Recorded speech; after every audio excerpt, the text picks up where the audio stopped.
जोशी जी। हेमराज को फोन लगाओ। जी। हेलो। मोदी जी आपको इंटरव्यू देना चाहते हैं। कब? आज।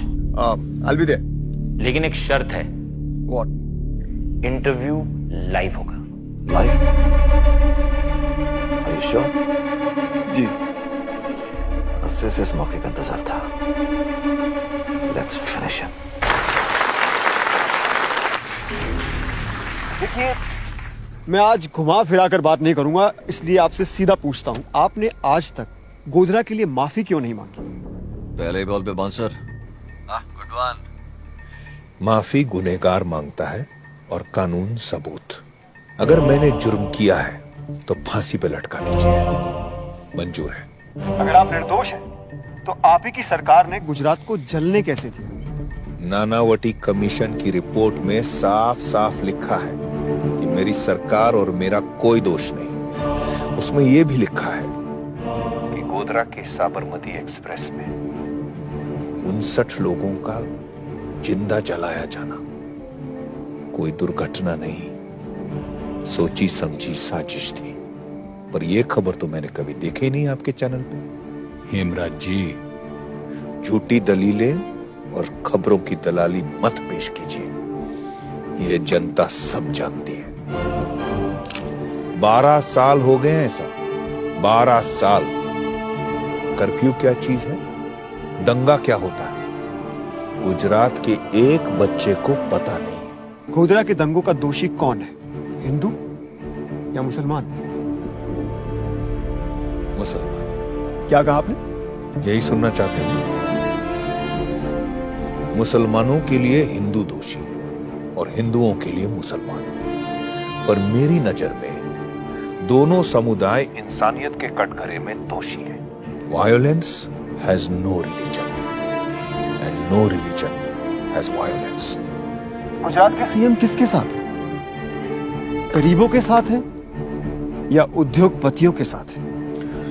तरक्की के साथ। अब देखिए, पूरे विश्व ने हमारे गुजरात डेवलपमेंट मॉडल को सराहा है। लेकिन कांग्रेस का मानना है कि ये आपका गुजरात डेवलपमेंट मॉडल फेक है, ये आपकी मार्केटिंग की एक सिर्फ जादूगरी है और कुछ नहीं। भैया, हम तो सिर्फ मेहनत करते हैं, जादू तो केंद्रीय सरकार करती है। ब्लैक मैजिक सब गायब, देश की तिजोरी गायब, नौजवान के रोजगार गायब, कोयला गायब, बिजली गायब, यहां तक कि प्रधानमंत्री जी की आवाज भी गायब।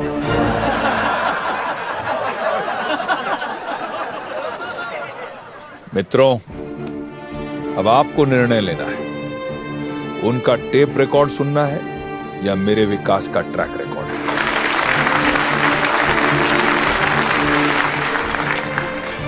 ये वर्क नहीं हो रहा है, लाइन चेंज करो। अब हम करते हैं पूरे देश की बात। मेरा अगला सवाल आपसे ये है। आपका सवाल या उनका सवाल? मतलब?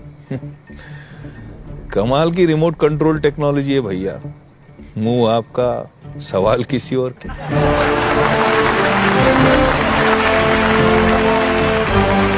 चलिए पूछिए। सुनने में आ रहा है कि अब आप पीएम बनने के सपने देख रहे हैं। आपके विरोधियों का मानना है कि अगर मोदी पीएम बनते हैं तो एक और कारगिल होगा। अगर मोदी पीएम बनते हैं तो हमारे चाइना के साथ रिश्ते खराब होंगे। अगर मोदी पीएम बनते हैं तो वो हिंदूवाद को बढ़ावा देंगे। अभी एक लाइन में तो 4 बार आपने मोदी को पीएम बना दिया। मुझसे ज्यादा लगता है आप सपने देख रहे हैं मेरे पीएम बनने के। मजाक नहीं मोदी जी,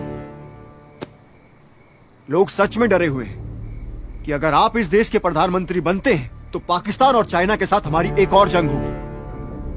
आप कश्मीर के मुद्दे को भड़काएंगे और देश के टुकड़े टुकड़े हो जाएंगे।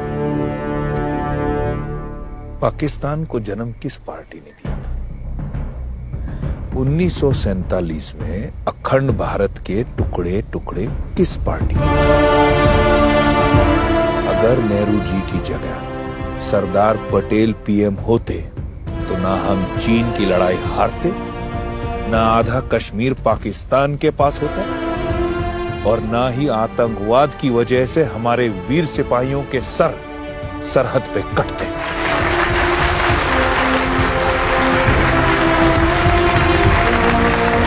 लेकिन मोदी जी, हमारा हिंदुस्तान एक सेक्युलर देश है और लोगों को डर है कि आप इसी हिंदुस्तान को हिंदू राष्ट्र बना देंगे। आप समझते हैं हिंदुस्तान का मतलब? क्योंकि हिंदुइज्म सिर्फ एक धर्म नहीं, एक सोच है।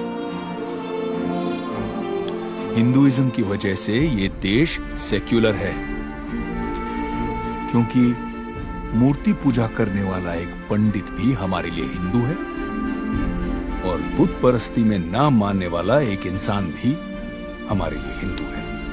धर्म से नहीं, संस्कृति से। सिर्फ हिंदुस्तान ही ऐसा देश है जहां नमाज सड़क पे पढ़ी जाती है और गणपति का जुलूस भी निकलता है। फ्रांस और स्विट्जरलैंड जैसे बड़े बड़े सेक्युलर देशों में हिजाब बैन है साहब, हिंदुस्तान में नहीं। पाकिस्तान का राष्ट्रपति सिर्फ एक मुसलमान हो सकता है। हिंदुस्तान में अब्दुल कलाम साहब राष्ट्रपति रह चुके। इसी को कहते हैं हिंदुस्तान, जहां धर्म से बढ़कर एक चीज है, देश।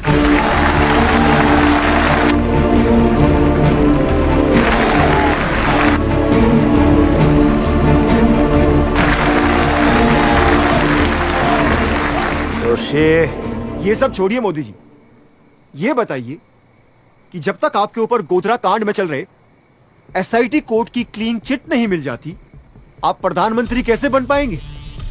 ये आपके ऊपर बहुत गंभीर आरोप हैं।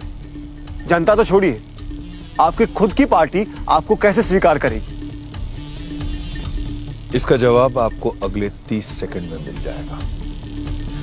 वो क्या कहते हैं आपकी भाषा में, ब्रेकिंग न्यूज है, आपके लिए और उनके लिए भी। मोदी जी, जय हिंद। अभी कुछ सवाल बाकी है।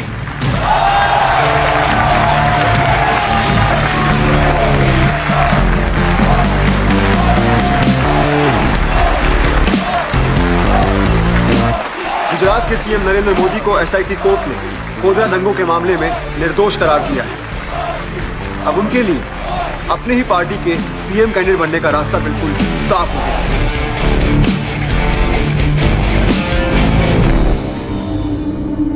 गजब का जुनून है इसकी आंखों में। अगर मोदी जीता तो पाकिस्तान को हरा देगा। आपके सच ने इनके झूठ को पंक्चर कर डाला। गाली देने वालों को ताली बजानी पड़ी। हाँ सर, इंटरव्यू का रिस्पांस जबरदस्त है। अरे रीजनल लीडर है वो, सिर्फ गुजरात में पॉपुलर है। अगर दिल्ली में राज करना है उसे तो पहले यूपी जीतना होगा। यूपी तो अपना खड़ा है, वो यहां से तो नहीं, कोशिश भी नहीं करेगा। अब एक ही सवाल है, आप इलेक्शन कहां से लड़ेंगे, अहमदाबाद या गांधीनगर? बनारस। बनारस?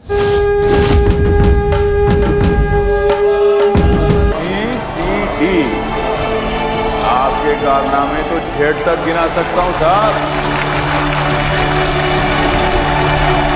अंग्रेजी सीखना कोई बड़ी बात नहीं, हम तो अंग्रेजों को हिंदी सिखा देंगे।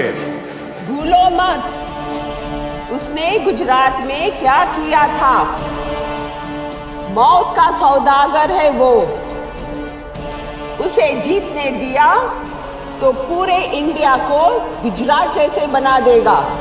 अरे गुजरात बनाने के लिए 56 इंच की छाती चाहिए, पक्की सड़कें बनाने के लिए पक्की नीयत चाहिए, 24 घंटे बिजली लाने के लिए दिमाग में रोशनी चाहिए। हाँ, मैं सौदागर हूं, लेकिन मौत का नहीं, विकास का। आप किसका सौदा करते हैं जी? है कोई जवाब? मेरी आखिरी रैली पटना के गांधी मैदान में होगी और ये जंग दिल्ली में ही जाके खत्म होगी। सही कह रहा है, गांधी मैदान की रैली इसकी आखिरी रैली होगी। इस बार हम जिहादी नहीं, फौजी भेजेंगे। लड़के हमारे, और लिबास आपकी। कब पहुंच रहे हैं आपके अफसर? पहुंच चुके हैं दिल्ली। कोई मोदी की लहर वहर नहीं है। बट मैम, सारे सर्वे यही दिखा रहे हैं और हमारी इंटरनल रिपोर्ट भी यही कह रही है कि वो हमसे बहुत आगे निकल गए हैं। He is winning ma'am. एक बुरी खबर है मैम। अब क्या? इंटेलिजेंस ब्यूरो के रिपोर्ट्स के हिसाब से हिंदुस्तान में कुछ टेररिस्ट घुस आए हैं जो मोदी को मारना चाहते हैं। ये तो बहुत बुरी खबर है। जी। ये कोई मीडिया की अफवाह या पॉलिटिकल चाल नहीं है नरेंद्र भाई, ये इंटेलिजेंस की कंफर्म रिपोर्ट है। सर, आतंकवादी पटना पहुंच चुके हैं, खास आपको टारगेट करने के लिए गांधी मैदान पर। ये रैली आपको कैंसिल करनी ही पड़ेगी ना? नहीं,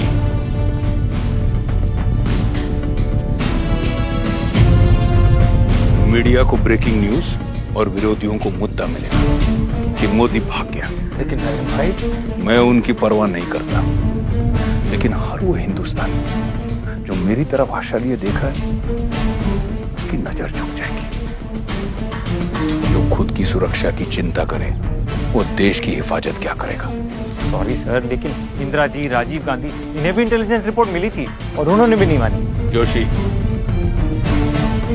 मैं दिल्ली उन आतंकवादियों से भागने नहीं, उन्हें भगाने जा रहा हूं। बा प्रणाम। बा नरेंद्र भाई मेरी बात नहीं मान रहे हैं, अब आप ही समझाइए।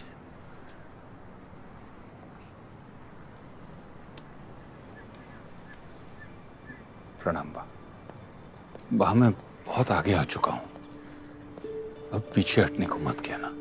कौन कहता है तुझे पीछे हटने को? तू आगे बढ़ बेटा। जब तू बच्चा था ना, सैनिक बनना चाहता था। अब देख, बिना वर्दी के तू सैनिक बन गया। बात तू रड़े छे? एक सैनिक की माँ की आंखों में आंसू नहीं, गर्व होता है बेटा। मुझे तुझ पर गर्व है। जय हिंद। जय हिंद।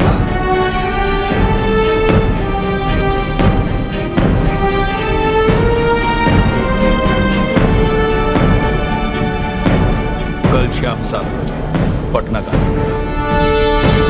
इस देश की किस्मत बदलनी है, पहले अपने भाग्य का सामना करना पड़ेगा।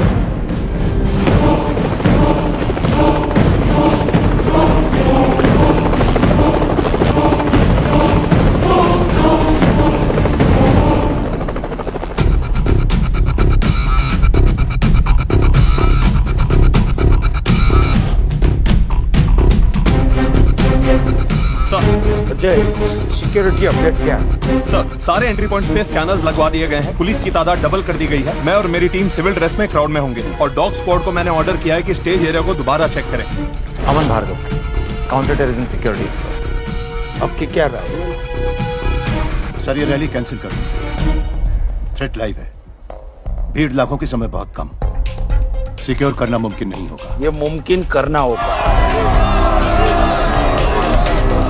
अजय सर, स्टेज के दोनों तरफ, यहाँ सेंटर में और वहाँ मेन गेट के पास, दोनों तरफ मुझे स्नाइपर्स चाहिए, पूरा कवर करना। And I need 4 drones. Her angle से मुझे सिक्योरिटी कैमरा फीड चाहिए। Yes sir.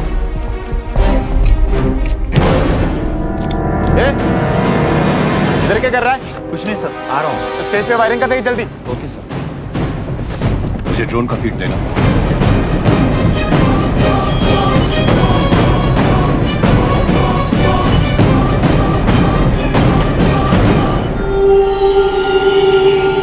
कहाँ पहुंचे?